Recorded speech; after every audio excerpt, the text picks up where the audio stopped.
Sunday, Suncoast. Thank you for joining us on Palm Sunday. Hope you guys know this one. Sing it out with me.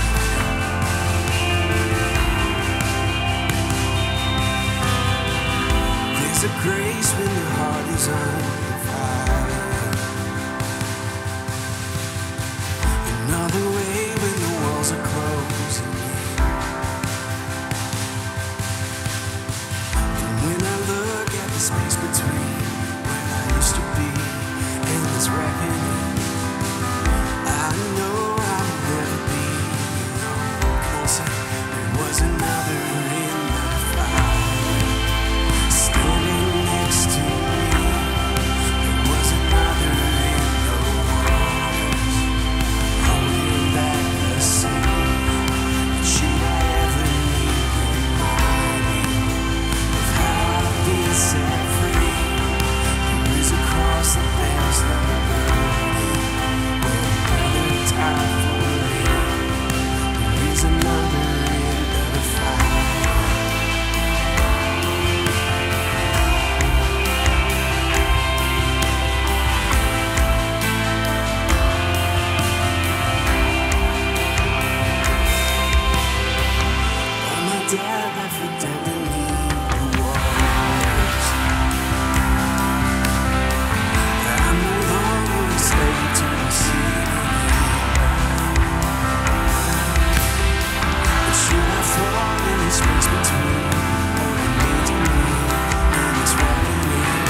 give up a moment, take time just to own it. Let go of the fine line, your balance is forward. In the depth of the canyon, a voice is an ocean. The past is so heavy, arms are still open.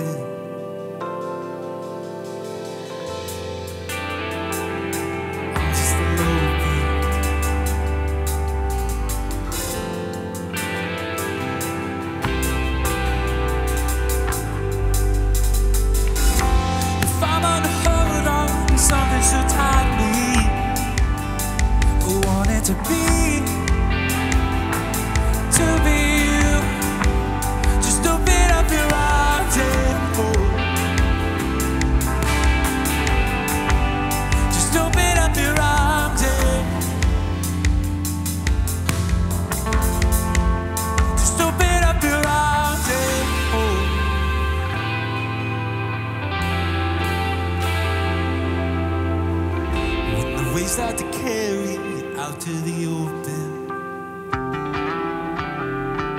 Let my love be the lifeline as I pull the rope in.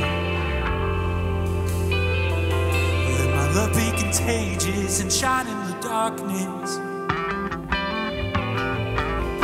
Will you be the voice and I'll be the dry land?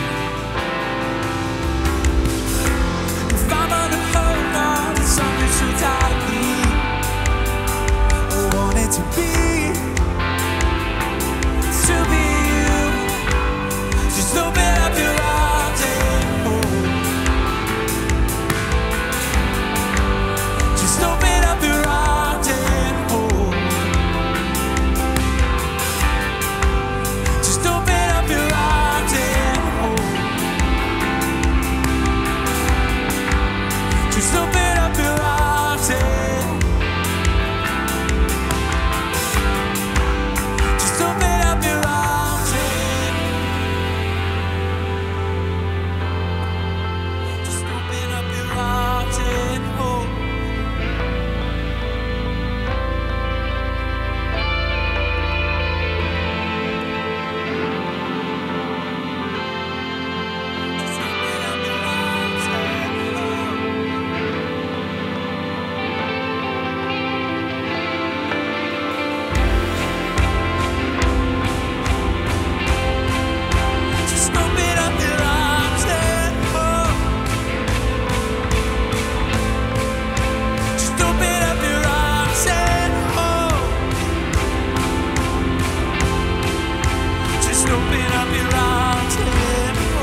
Well, Sunkos, it's great to be here with y'all this morning. How's everyone feeling? You know, it is our honor to have you here joining us for Palm Sunday. And we have something exciting. We have a new song for y'all.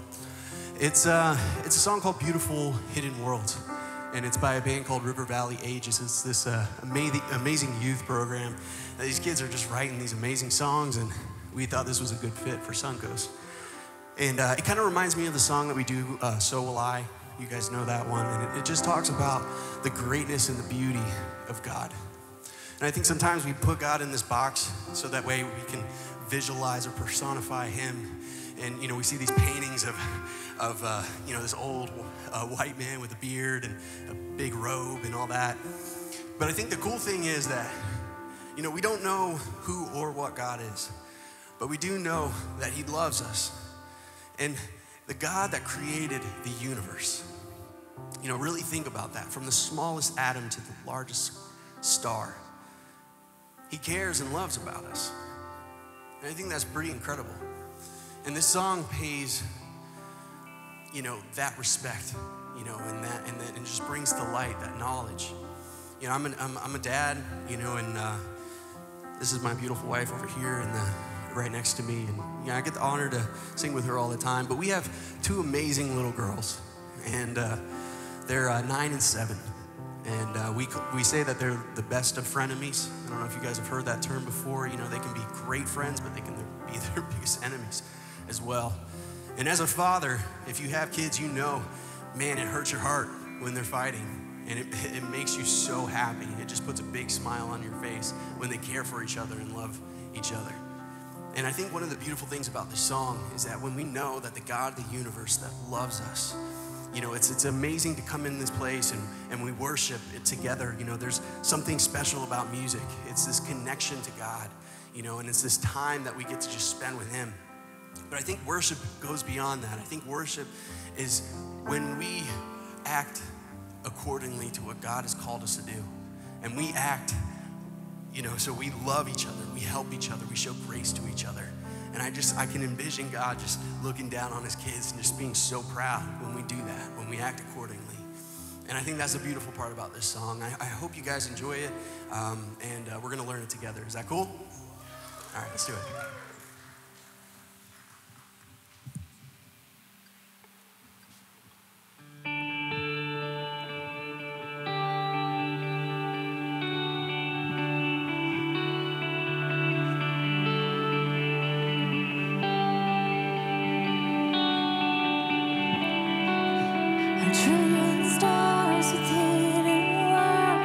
Spinning in the vastness you design.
Call me out upon the waters, great unknown, where feet may fail,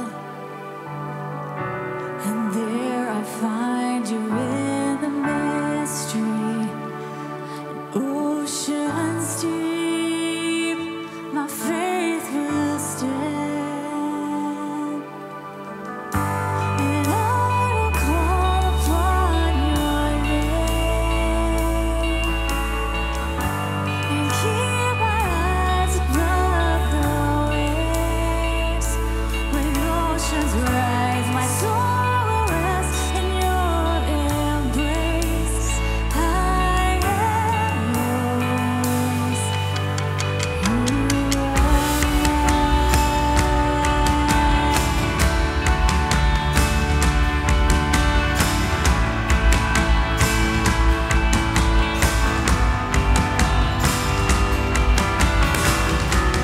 grace abounds in deepest waters.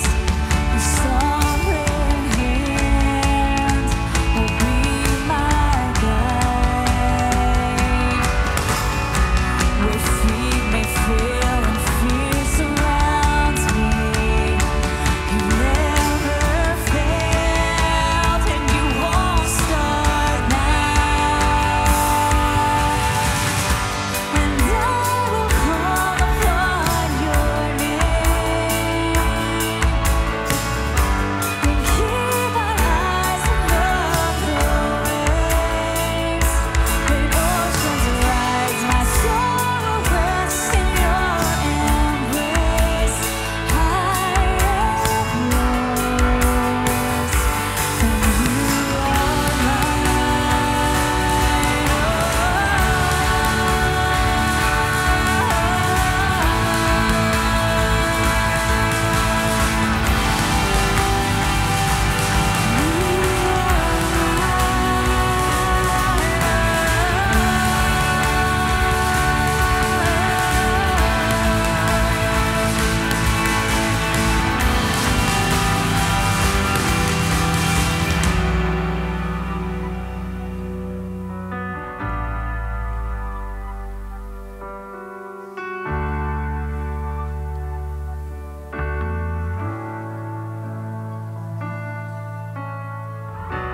Spirit, lead me where my trust is without borders. Let me walk upon the waters wherever you would call me. Spirit, lead me where my trust is without borders. Let me walk upon the waters wherever you would call me. Take me deeper than my feet could ever wander, and my faith will be made stronger in the presence of my Savior.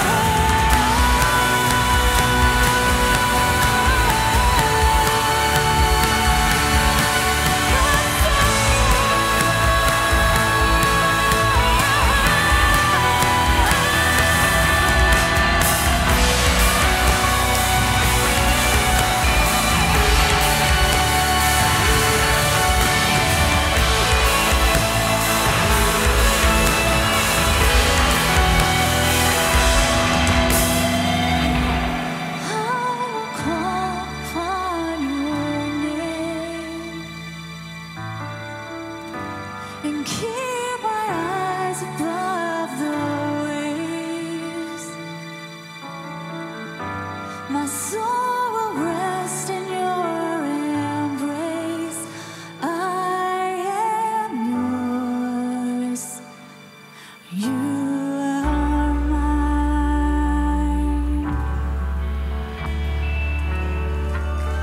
Thank you so much for singing. You can be seated.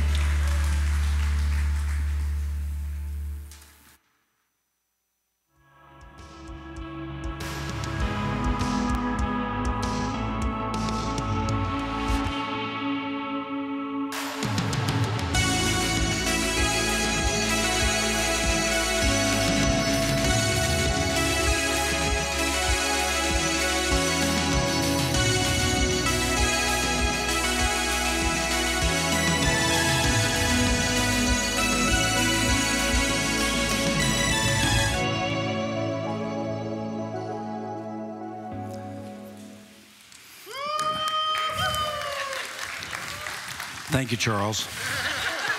It's good to see you today. Thank you so much for being here. I'm Larry Baucom, the lead pastor at Suncoast, and I want to welcome you on this Palm Sunday.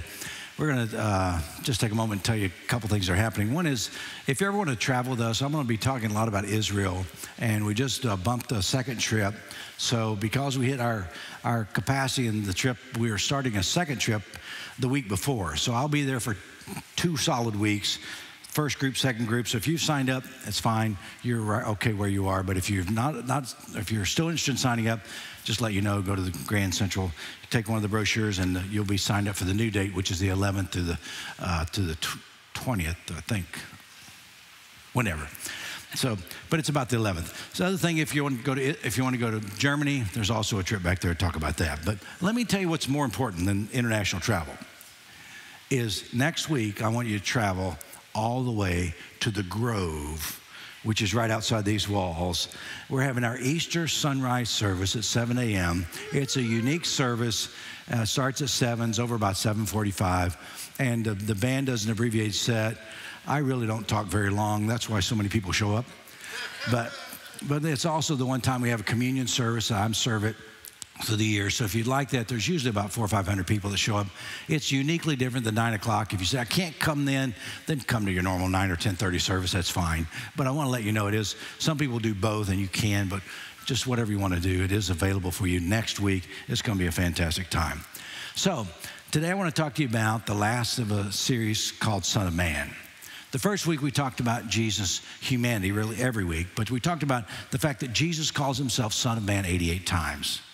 In the second week, we talked about how he calls his disciples and he reveals himself to them even in the midst of the storm.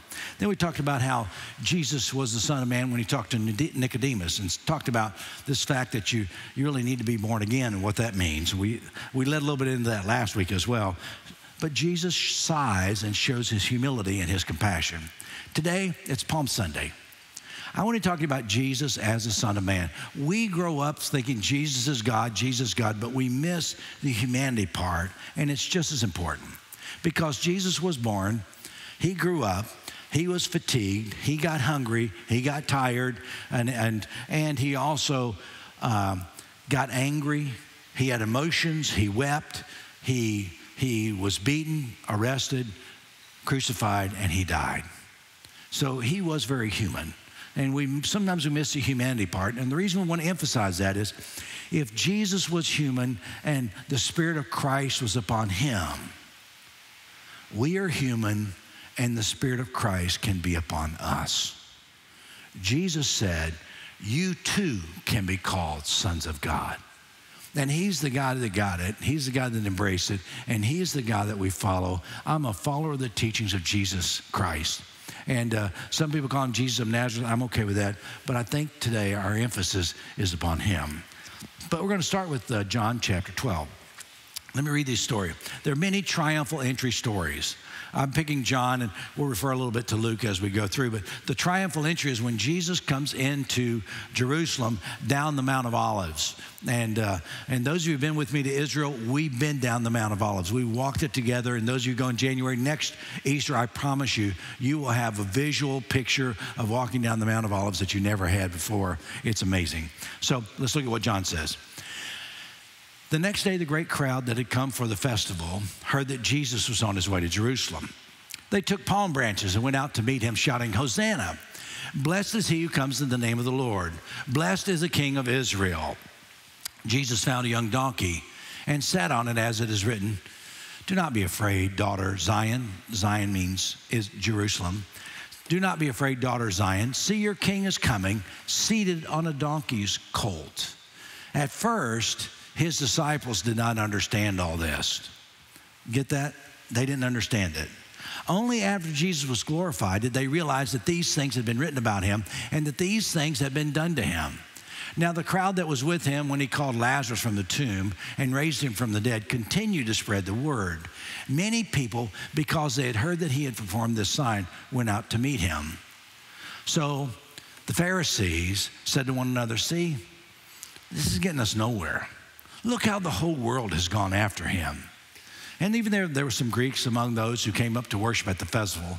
They came to Philip who was from Bethsaida in Galilee, with the request, "Sir," they said, "we would like to see Jesus." Today I want to talk to you about the triumphal entry. I want to talk to you about God, who he is, what he looks like. There's a kindergarten teacher who tells a story of observing her classroom.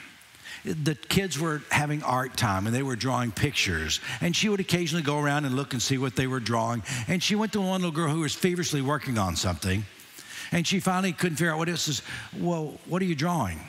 And the kindergartner replied, "I'm drawing God."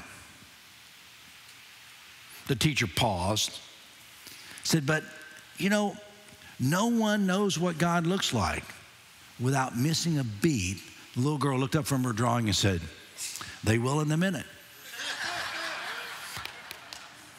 I mean, images of Jesus have been crafted for ages, icons, portraits, but the attempt to put a face with Jesus, a face on Jesus, what was Jesus really like? What did he look like? Years ago, someone said to me, it's called the laughing Jesus. And if you've never seen it, you can do a Google search on that. It just shows Jesus as just laughing. I love the picture. But he had brown hair and blue eyes. I can't understand that, but that's a different story. But what about an African Jesus? Does that in your mind?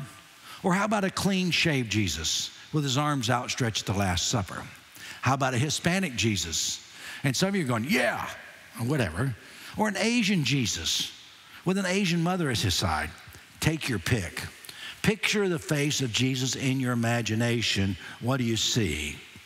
For me, a Jewish guy, Jewish nose, hair the color of walnut, hanging down, maybe part in the middle, hanging down to his shoulders, with just maybe a little wave there. Dark beard, dark eyes, tanned olive skin, high cheekbones, a narrow, handsome face. So those are great characteristics. You know my favorite characteristics that I see? I see eyes full of compassion, full of fire, full of care. How do you picture him? Is that his true likeness? Who is this Jesus? Who is Jesus who calls himself the Son of Man? Today I want to suggest 3 insights that will open a window of understanding as we look to Jesus, the Son of Man, on this Palm Sunday. They're in your notes. You can fill in the blank if you want. Here's the first one. Jesus felt the tension of living for his Father versus the expectation of others. Now, if we go back to this story, he comes down the Hill of Olives, and they're shouting, "Hosanna, blessed is the one who comes in the name of the Lord. Blessed be the King of Israel." Now, folks, there must have been a lot of tension that day. Crowds shouting one thing, while religious leaders are looking on furious at what they were saying. Tension is there. In another one of the gospel passages, these religious leaders come up to Jesus' disciples, come up to Jesus and say, "Look, you need to tell your disciples to be quiet. This is not right." And Jesus looks around at the religious leaders. He said, "If they are quiet, even the stones will cry out." Because sometimes in our life, there's a time to shout. And this is a time of shouting accolades for Jesus. But Jesus knew about the tension. He felt the tension of that day. In Genesis, we realize that, we're made in God's image. I've discovered too often we construct Jesus as a reflection of who we want.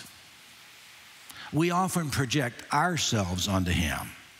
It's not just his features that we redraw in our minds. We misunderstand and sometimes reconstruct his character too. Now, we're not the only ones who do this.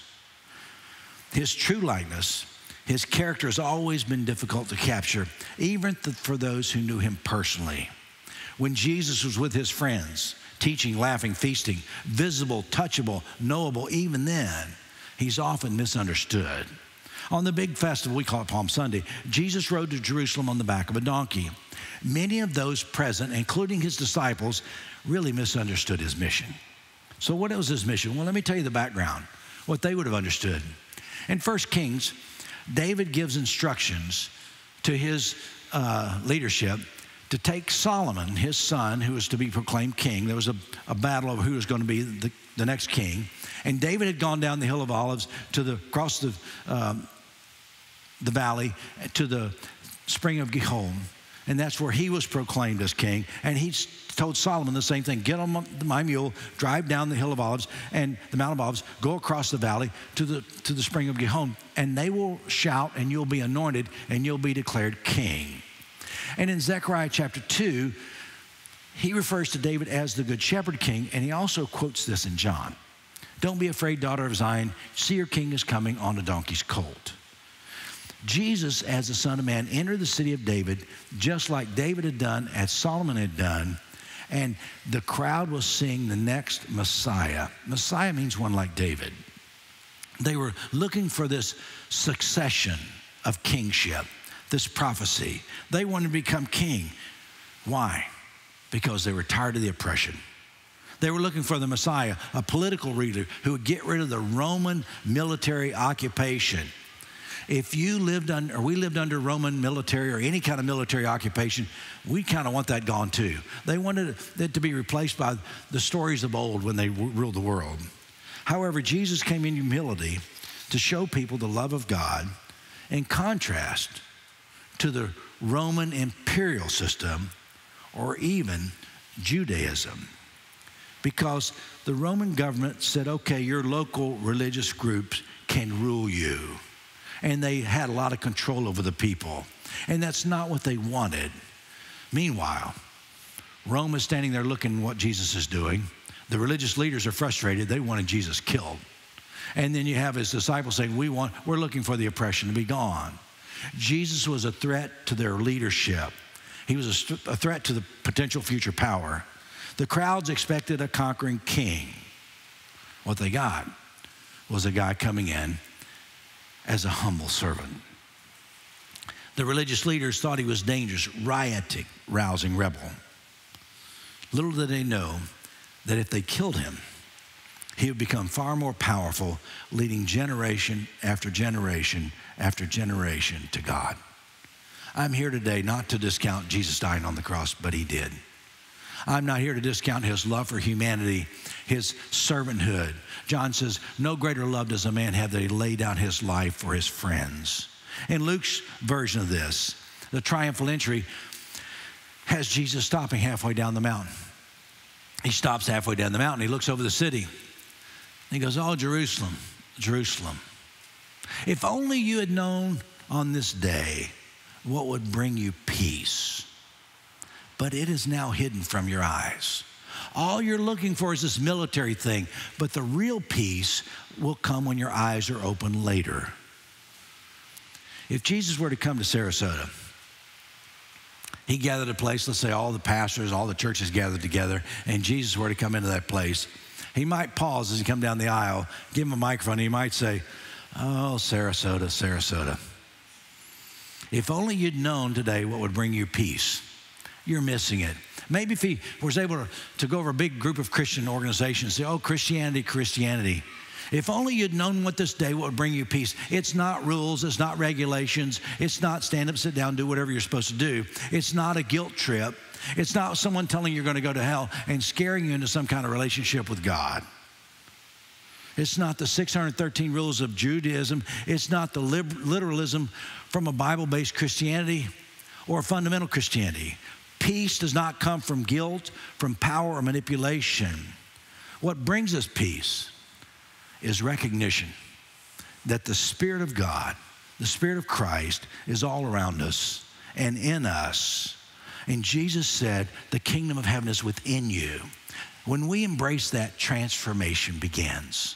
See, what I think Jesus came to say is, I want your heart to be full of love for your neighbor. I want you to begin to quit competing with everybody and start serving one another. And as Jesus came down the mountain on this Holy Week, Palm Sunday, I'm sure he sensed a lot of emotion and tension. Do you know that Palm Sunday begins Holy Week? And I don't have enough time, nor do I take the time to preach the whole things of Holy Week. So on Palm Sunday, I give you a quick recap of the whole week. But in the next few verses, we see Jesus angry at the materialism in the temple. We witness him overturn tables of merchants, vendors who were exploiting the normal common people. We watch Jesus challenge his disciples, love one another. We see him wash their feet in the face of betrayal and denial. We see him praying in the garden. Father, if you're willing, let this cup pass from me. I see what's coming. You don't have to be God to see what's coming. The forces are out. I know I've been betrayed. I know what's going to happen. But if there's a way to get around this painful ordeal I'm going to be facing, I'm okay to change. But it's not what I want, it's what you want. I'm willing to go through with it. You see that? Do you see the tension there? Do you see the humanity there? Then we see Jesus in these gospel accounts. He's arrested, he's beaten, and he's executed on a cross. These descriptions help us understand the true likeness of Jesus. The danger is, today, is when we don't see him clearly.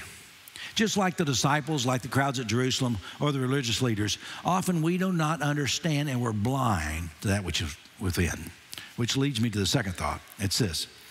Sometimes understanding takes time. You know, it says his disciples at first, they didn't understand all this. They didn't understand it until later. They didn't understand what? Humble service. Jesus takes out the towel, and he washes their feet. I mean, it just blows their mind, John 13. The disciples is continually bickered about who's going to be at the right hand, who's going to sit at the left hand, who's going to be the number one or number two person of his leaders. And Jesus said, you guys, you're missing it. It's not about who's going to be first. It's about who's going to serve. Even at the Last Supper, only days after his entry into Jerusalem, they're still arguing about who's going to be the greatest. It seems unreal. They've just eaten the bread, they share the Last Supper, and a fight breaks out. They don't get it. They didn't understand self-giving love, but they're about to see it. Jesus told them, I am the good shepherd. The good shepherd lays down his life for his sheep. At this, those hearing him thought he was stark raving mad, and he tells his disciples later, you know, hey, this is the path I need to go. Greater love has no man, they lay down his life for his friends. See, the disciples did not understand his mission. His intent, and what God really is interested in, is transformation. Folks, I tell you, I grew up in the church. I'm grateful to grow up in the church. I'm grateful for the community that I had. I'm grateful for the youth group I was in. I'm grateful for the leadership that was taught. I'm grateful for a lot of things that I had in the church. But the whole church I grew up was intent on me getting saved forever, salvation. And every time there was an altar call, and we had a lot of them. I mean, I jokingly say, I've been saved 500 times. I told my mother, I said, Mom, she was asking me one week about going to church. I was on vacation. She said, did you go to church? I said, no, Mom, I'm on vacation. I didn't go to church. And back then we were doing 4 services a weekend. I said, Mom, I'm doing 4 services a weekend. If I do 50 weeks a year, that's, that's 200 times. And if I miss a few, I'm still doing 175 times. How many times are you going, Mom? She goes, I go 52 weeks a year. I go, I'm going 150. You know what she said? That's because you need it more. And she's probably right. I mean, transformation. But it's not just about, I say a prayer and God forgives me and my life is forever changed. No, it's about the Spirit of God beginning to reveal to me that he lives in me and he wants my heart to be kinder. He wants me to be more full of compassion. He wants me to share that goodness with other people and love them. They didn't understand his mission. They didn't understand his compassion. While his heart broke for the multitudes, they tried to send the multitude away. They didn't understand his prayer. They finally said, teach us how to pray. They didn't understand the cost of discipleship. He had to teach them about self-denial and servanthood. On Palm Sunday, they did not understand him. And they didn't get it during Holy Week either. On Maundy Thursday, he washed their feet. They understood him even less. On Good Friday, what they saw, the guy they'd been following had been arrested and crucified. And what did they do? Many of them planned on going back to Galilee and fishing. Who was this Son of Man? Who is he? What does he mean to us today? Jesus, just after Jesus entered the city on Palm Sunday, the crowds were there, and some Greeks came to Philip, the only place this is mentioned. John tells us some Greeks were there in the city, and some of the Greeks come to Philip and they ask a question that's worth our attention. Here's the question. Sir, could we see Jesus? We'd like to see Jesus. I pastored, before I founded Suncoast, for about 17 years in a denomination. I went to several different churches. And one of the churches I went to, they have a podium, a big wooden bench. You've seen those in more, and I'm standing up there in my suit and tie like I was. And I sat up here in a big chair until I got to preach, because I was like, important. Now I hide in the back because I'm not as important. But I stand up to preach, and this guy had one of these plexiglass or some kind of vinyl sign that they'd taken to a trophy in sports world, and they cut it in. And this is what was written on there. Sir, we would see Jesus. And I remember looking at that, thinking about the pastor who put that there. His name was James Tripp. He passed away since then. And I've kept that as part of my repertoire in my life. My goal for you is that when I teach from here, you would see Jesus. Not in me, but you'd see him in you. All of a sudden, he'd come alive in you. You'd begin to experience him in a greater way. And when that happens, your heart begins to change, and you truly begin to be more like him. Sir, we would see Jesus is a good challenge for me to challenge every one of you this Holy Week. Get up every day and say, God, let people see Jesus in me this week. And as you do, your heart will be transformed because the Spirit of Christ is alive and well. Which leads us to the last thought, and it's this. Open eyes and hearts see God within. When they ask that, it's a valid question. Sir, could we see Jesus? It is the light that always needs to be shining, the light that flows from God through us to the world. Jesus tells the disciples, and they didn't understand it until after the resurrection. Jesus was teaching them this week a lot of things. Let me sum it up. He was teaching them about washing feet and servanthood.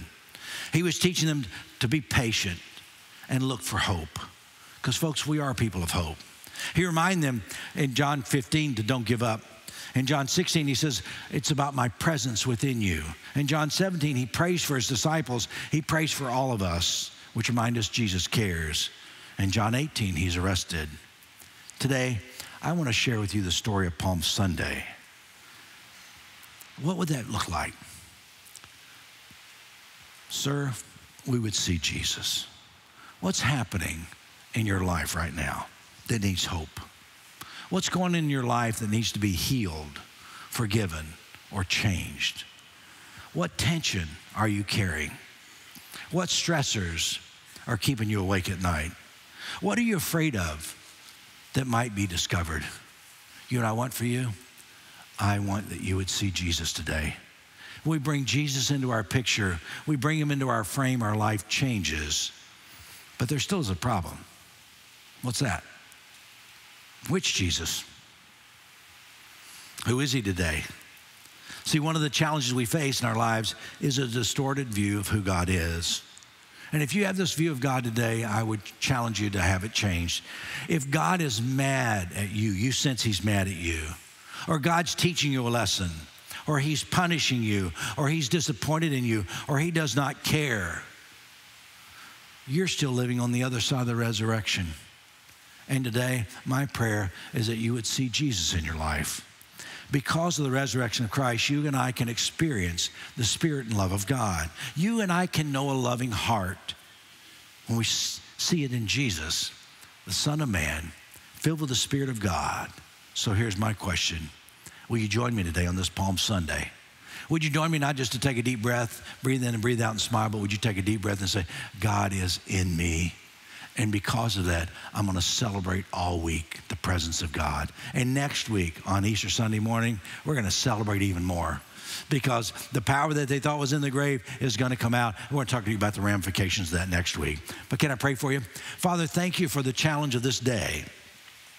My prayer, we would see Jesus. My prayer, live in us. My prayer, live through us and help us to be the smile of God this week, the embrace of God, the compassion. Help us to be more servant-oriented. And as we do, we glorify you. We pray in your name. Amen. Would you stand, please? I'm going to tell you a story in closing. This is an old story. It's my favorite story about Palm Sunday, so I get to tell it again. And see if you relate to it. You will, because it's a story about donkeys. Okay, the donkey awakened. His mind still savoring the afterglow of the most exciting day in his life. Never before had he felt such a rush of pleasure and pride. He walked into town and found a group of people by the well. I'll show myself to them, he thought, but they didn't notice him. They went on drawing their water and paid him no mind. Throw your garments down, he said crossly. Don't you know who I am? They just looked at him in amazement. Someone slapped him across the rump and ordered him to move. Miserable heathens, he muttered to himself. I'll go to the market. That's where the good people are. They'll remember me. But the same thing happened. No one paid any attention to the donkey as he strutted down the main street in front of the marketplace. The palm branches. Where are the palm branches? Yesterday you threw down palm branches. Hurt and confused, he returned home to his mother. Foolish child, she said, don't you realize that without him, you're just an ordinary donkey?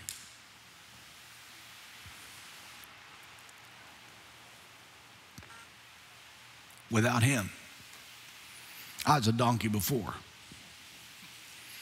Without him, I'm ordinary at best.